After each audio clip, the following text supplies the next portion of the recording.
Played pinochle with a horse. I had a weird dream full of barnyard animals. Most of them wanted to kill me. The rest wanted food.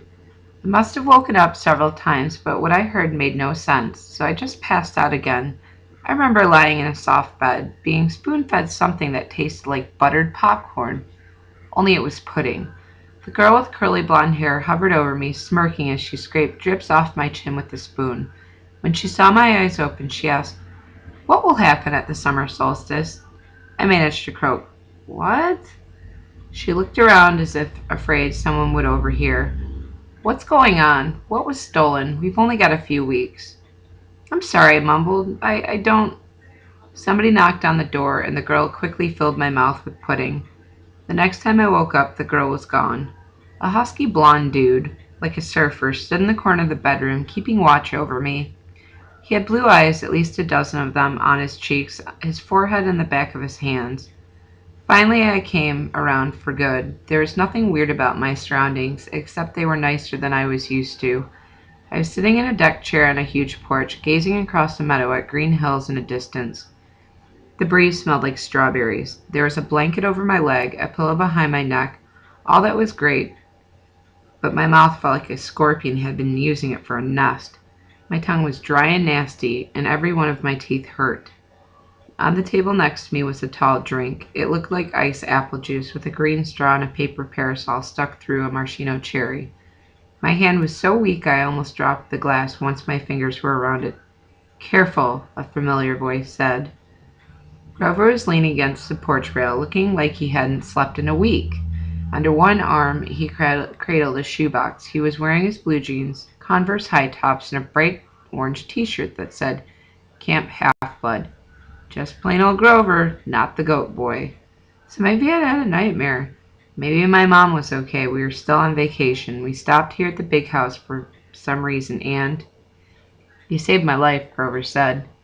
Well, the least I could do. I went back to the hill. I thought you might want this." Reverently, he placed the shoe in my lap. Inside was a black and white bull's horn, the base jagged from being broken off, the tip splattered with dried blood. It hadn't been a nightmare. "The Minotaur," I said.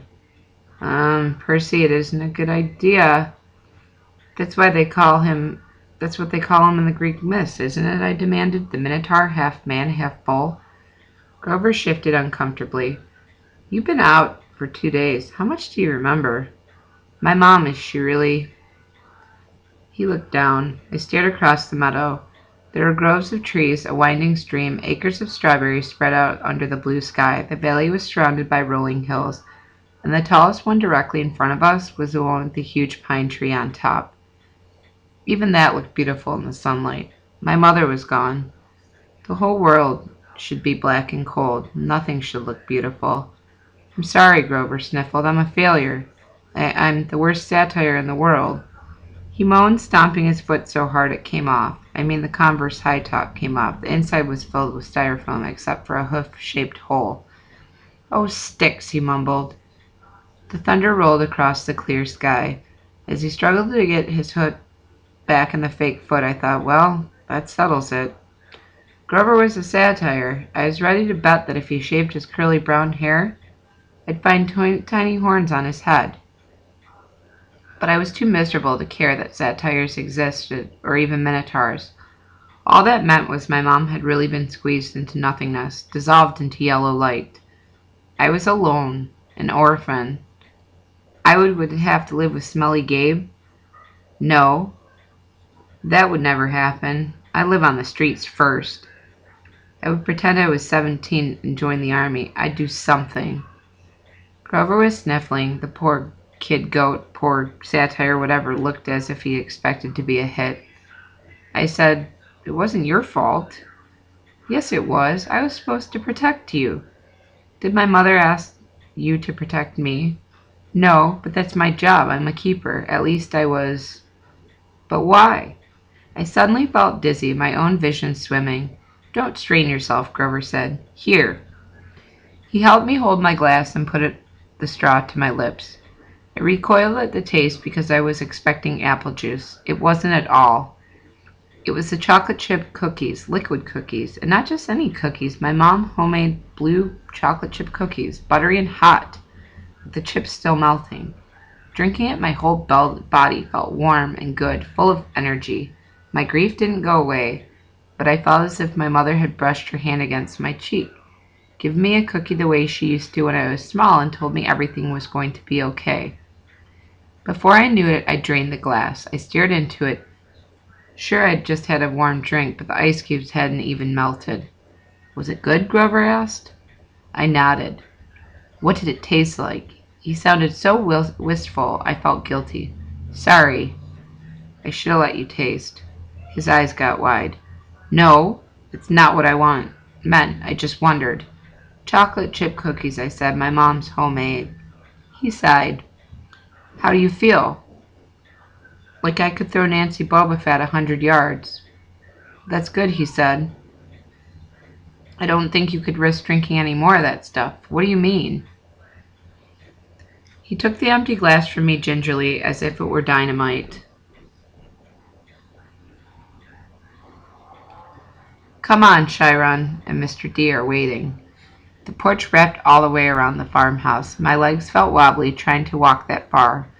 Grover offered to carry the Minotaur horn, but I held on to it. I'd paid that souvenir for the hard way. I wasn't going to let it go. As we came around the opposite end of the house, I caught my breath. We must have been on the north shore of Long Island, because on this side of the house the valley marched all the way up the water, which glittered about a mile in the distance. Between here and there, I simply couldn't process everything I was seeing.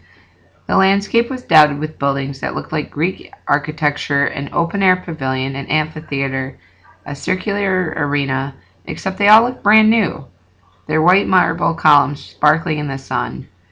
In a nearby sandpit, a dozen high school-aged kids in satires played volleyball. Canoes glided across a small lake. Kids in bright orange t-shirts like Grover were chasing each other around a cluster of cabins nestled in the woods. Some shot archery targets at the range. Others rode horses down a wooden trail, and, unless I was hallucinating, some of their horses had wings. Down at the end of the porch, two men sat across from each other at a card table. The blonde-haired girl who'd spoon-fed me the popcorn-flavored pudding was leaning on the porch rail next to them. The man was facing me was small but porky. He had a red nose, big watery eyes, and curly hair so black it was almost purple. He looked like those paintings of baby angels. What do you call them? Hubbubs? No, cherubs. That's it. He looked like a cherub who's middle-aged in a trailer park. He wore a tiger-patterned Hawaiian shirt that would have fit right in at one of Gabe's poker parties, except I got the feeling this guy could have out-gambled even my stepfather. It's Mr. D, Grover murmured to me. He's the camp director. Be polite. The girl that's Annabeth Chase. She's just a camper, but she's been here longer than anybody. You already know Chiron. He pointed at the guy whose back was to me. First I realized he was sitting in a wheelchair. Then I recognized the tweed jacket, the thinning brown hair, and the scraggly beard. Mr. Bruner, I cried. The Latin teacher turned and smiled at me. His eyes had the mischievous glint they sometimes got in class when he pulled a pop quiz and made the multiple choice answers B. Ah, good, Percy. Now we have 4 for Pinochle. He offered me a chair right next to Mr. D, who looked at me with bloodshot eyes and heaved a great sigh. Oh, I suppose I must say it. Welcome to Camp Half-Blood. There, now don't expect me to be glad to see you. Thanks. I scooted a little farther away from him because if there was one thing I learned from living with Gabe, it was how to tell when an adult had been hitting the happy juice. Mr. D was a stranger to alcohol. I was a satire. Annabeth, Mr. Bruner called to the blonde girl. She came forward and Mr. Bruner introduced us. This young lady nursed you back to health, Percy. Annabeth, my dear, why don't you go check on Percy's bunk? We'll be putting him in a cabin 11 for now. Annabeth said, Sure, Chiron. She's probably my age, maybe a couple inches taller, and a whole lot more athletic looking. With her deep tan and her curly blonde hair, she was almost exactly what I thought a stereotypical California girl would look like, except her eyes were in the image. They were startling gray, like storm clouds, pretty but intimidating too, as if she were analyzing the best way to take me down in a fight.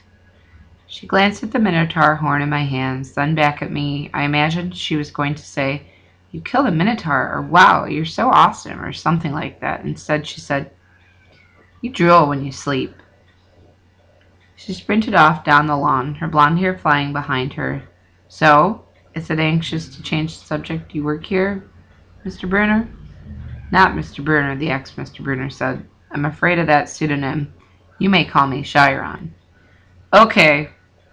Totally confused, I looked at the director. "And Mr. D, what does that stand for? Something?" Mr. D stopped shuffling the cards. He looked at me like I'd belched loudly. "Young man, names are powerful things. You don't just go around using them for no reason." "Oh, right. Sorry." "I must say, Percy," Chiron Bruner broke in, "I'm glad to see you alive. It's been a long time. I've made a house call to a potential camper. I'd hate to think that you've wasted my time." "House call?" "My year at Yancey to instruct you. We have satires at most schools, of course, keeping a lookout. But Grover alerted me as soon as he met you. He sensed you were something special, so I've decided to come upstate. I convinced the other Latin teacher to, leave of absence." I tried to remember the beginning of the school year. It seemed like so long ago, but I did have a fuzzy memory of being there, another Latin teacher my first week at Yancey. Then, without explanation, he had disappeared and Mr. Bruner had taken the class. "You came to Yancey just to teach me?" I asked. Chiron nodded. "Honestly, I wasn't sure about you at first. We contacted your mother to let her know we were keeping an eye on you, in case you were ready for Camp Half-Blood. But you still had so much to learn. Nevertheless, you made it here, and that's always the first test." "Grover," Mr. D said impatiently, "are you playing or not?" "Yes, sir." Grover trembled as he took the fourth chair, though I didn't know why he should be so afraid of a pudgy little man in a tiger print Hawaiian shirt. "You do know how to play pinochle?" Mr. D eyed me suspiciously. "I'm afraid not," I said. "Afraid not, sir," he said. "Sir," I repeated. I was liking the camp director less and less. "Well," he told me, "it's along with the gladiator fighting and Pac-Man, one of the greatest games ever invented by humans. I would expect all civilized young men to know the rules." "I'm sure the boy can learn," Chiron said. "Please," I said. "What is this place? What am I doing here?" "Mr. Burns Chiron, why would you go to Yancey Academy just to teach me?" Mr. D snorted. "I asked the same question." The camp director dealt the cards. Grover flinched every time one landed in his pile. Chiron smiled at me sympathetically, the way he used to in his Latin class, as if to let me know no matter what my average was, I was a star student. He expected me to have the right answer. "Percy," he said, "did your mother tell you nothing?" "She said—" I remembered my sad eyes looking out over the sea. "She told me he was afraid to send me here, even though my father had wanted her to. She said that once I was here, I probably couldn't leave. She wanted me to keep her close to her." "Typical," said Mr. D. "That's how they usually get killed. Young man, are you bidding or not?" "What?" I asked. He explained impatiently how to bid pinochle, and I did so. "I'm afraid there's too much to tell," Chiron said. "I'm afraid our usual orientation film won't be sufficient." "Orientation film?" I asked. "No," Chiron decided. "Well, Percy, you know, your friend Grover is a satire. You know—" He pointed to the horn in the shoebox. "That you've killed the Minotaur. No small feat either, lad. What you may not know is that great powers are at work in your life. Gods, the forces you call Greek gods, are very much alive." He stared around the others around the table. I waited for somebody to yell. "Not." But all I got Mr. D yelling was, "Oh, a royal marriage. Trick, trick." He cackled as he tallied up his points. "Mr. D," Grover asked timidly, "if you're not going to exit, could I have your Diet Coke can?" "Oh, all right." Grover bit a huge shard out of the empty aluminum cans and chewed it mournfully. Wait, I told Chiron. You're telling me there's such thing as a god? Well, now, Chiron said. God, capital G, God. That's a different matter altogether. We shan't deal with the metaphysical. Metaphysical? But weren't you just talking about, gods, plural, as in a great beings that control the forces of nature and human endeavors? The immortal gods of Olympus, that's a smaller matter. Smaller? Yes, quite. We the gods discussed that in Latin class. Zeus, I said, of Hera, Apollo, you mean them? And there was a distant thunder on the cloudless day. Young man, Mr. D, I would really be less casual about throwing those names around if I were you. But they're stories, I said. They're myths. To explain lightning and seasons and stuff. That's what people believed in, and there was science. Science, Mr. D scoffed, and tell me Percy Jackson. I flinched when he said my real name, which I never told anybody. What will people call you of your science 2,000 years from now? Mr. D continued. They will call it primitive mumbo-jumbo. That's what. Oh, and I love mortals. They have absolutely no sense of perspective. They think they've come so far, and they have... Chiron, look at this boy and tell me. I wasn't liking Mr. D much, and there was something about the way he called me mortal, as if he wasn't.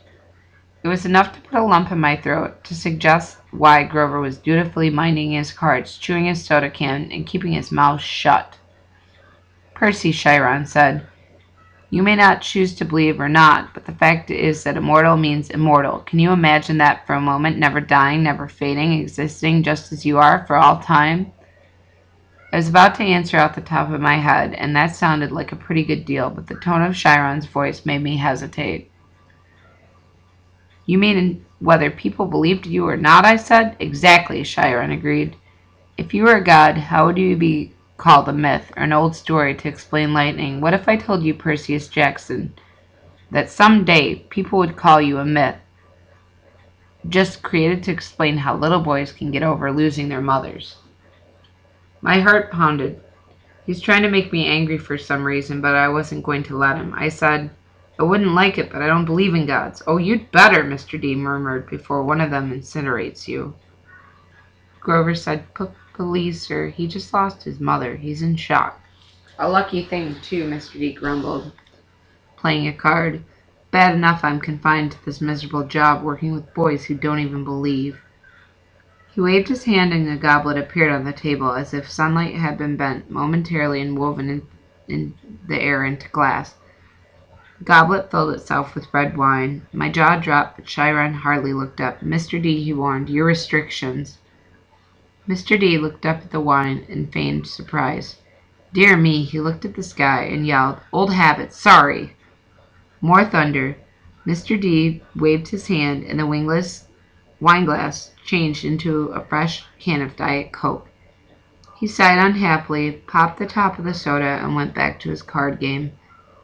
Chiron winked at me. Mr. D offended his father a while back, took a fancy to a wood nymph who had been declared off limits. A wood nymph, I repeated, still staring at the Diet Coke can like it was from outer space. Yes, Mr. D confessed, father loves to punish me. First time was prohibition, ghastly, absolutely horrid 10 years. The second time, well, she was really pretty and I couldn't stay away the second time. He sent me here, Half-Blood Hill, summer camp for brats like you. Be a better influence, he told me. Work with youths rather than tearing them down. Ha! Absolutely unfair. Mr. D sounded about 6 years old, like a pouting little child, and I stammered, your father is... Dio Mortalis, Chiron, Mr. D said. I thought you taught this boy the basics. My father is Zeus, of course. I ran through D names from Greek mythology. Wine, the skin of a tiger, the satires that seemed to work here, the way Grover cringed as Mr. D were his master. You're Dionysus, I said, the god of wine? Mr. D rolled his eyes. What do they say these days, Grover? To the children, well, duh. Yeah, yes, Mr. D. Well, duh, Percy Jackson. Did you think I was Aphrodite, perhaps? You're a god. Yes, child, a god. You? He turned to look at me straight on, and I saw a kind of purplish fire in his eyes, a hint that his whiny, plump little man was only showing me the tiniest bit of his true nature. I saw visions of grapevines choking unbelievers to death, drunken warriors insane with battle lust, sailors screaming as their hands turned to flippers, their faces elongating into dolphin snouts. I knew that if I punished him, Mr. D would show me worse things. He would plant a disease in my brain that would leave me wearing a straitjacket in a rubber room for the rest of my life. Would you like to test me? He said, child, quietly. No, no, no, sir. A fire died a little. He turned to the back of his card game. I believe I win. No, not quite, Mr. D, Chiron said. He sat down a straight, tallied the points, and said, the game goes to me. I thought Mr. D was going to vaporize Chiron right out of his wheelchair, but he sighed through his nose, as if he were being beaten by the Latin teacher. He got up and Grover rose too. I'm tired, Mr. D said. I believe I'll take a nap before the sing-along tonight. But Grover, we need to talk again about your less than perfect performance on this assignment. Grover's face beaded with sweat. Yes, sir. Mr. D turned to me. Cabin 11, Percy Jackson, and mind your manners. He swept into the farmhouse, Grover following miserably. Will Grover be okay? I asked Chiron. Chiron nodded, though he looked a bit troubled. Old Dionysus isn't really mad. He just hates his job. He's been, grounded, I guess you could say. And he can't stand waiting another century before he's allowed to go back to Mount Olympus. Mount Olympus, I said. You're telling me there really is a place? Well, now, there's a Mount Olympus in Greece, and that's the home of the gods, the convergence point of their powers, which indeed used to be Mount Olympus. It's called Mount Olympus out of respect for the old ways. But the palace moves, Percy, just as the gods do. You mean the Greek gods are here, like in America? Well, certainly, the gods move with the heart of the West. The what? Come on, Percy, you call Western civilization. Do you think it's an abstract concept? No, it's a living force, a collective consciousness that's burned bright for thousands of years. The gods are part of it. You might even say there's a source of it, at least. They are tied so tightly to it, and they couldn't possibly fade. Not all of the Western civilization were obliterated. The fire started in Greece. Then, as you know, or as I hope you know, since you passed my course, the heart of the fire moved to Rome, and so did the gods, of different names, perhaps Jupiter for Zeus, Venus for Aphrodite, and so on. But the same forces, the same gods. And then they died. Died? No. Did the West die? The gods simply moved to Germany, to France, to Spain for a while. Whenever the flame was the brightest, the gods were there. They spent several centuries in England. All you need to do is look at the architecture. People do not forget the gods. Every place they've ruled for the last 3,000 years, you can see them in paintings and statues on the most important buildings. And yes, Percy, of course they are now in your United States. Look at your symbol, the eagle of Zeus. Look at the statue of Prometheus in the Rockefeller Center, or the Greek cascades in your government buildings in Washington. I defy you not to find any American city where the Olympians are not prominently displayed in multiple places. Like it or not, or believe me, plenty of people weren't very fond of Rome either. America, now the heart of the flame, is the great power of the West. And so Olympus is here, and we are here. It was all too much, especially the fact that I seemed to be included in Chiron's we, as if I were part of some club. Who are you, Chiron? Who am I? Chiron smiled. He shifted his weight if we were going to get up out of his wheelchair, but I knew that was impossible. He was paralyzed from the waist down. Who are you? He mused. Well, that's the question we all want answered, isn't it? But for now, we should get you a bunk in cabin 11. There we will be friends to meet, and plenty of time for lessons tomorrow. Besides, there'll be s'mores by the campfire tonight. I simply adore chocolate. And I felt like he did rise from his wheelchair, but there was something odd about the way he did it. His blanket fell away from his feet, but his legs didn't move. His waist kept getting longer, rising above his belt. At first I thought he was wearing very long, white velvet underwear, but as he kept rising out of the chair, taller than the man, I realized that velvet underwear wasn't underwear. It was the front of an animal, muscle and sinew and coarse white fur. And this wheelchair wasn't a chair, it was some kind of container, an enormous box on wheels. It must have been magic, but there's no way to keep he could have held it all on him. The leg came out, long and knobby-kneed, with a huge polished hoof.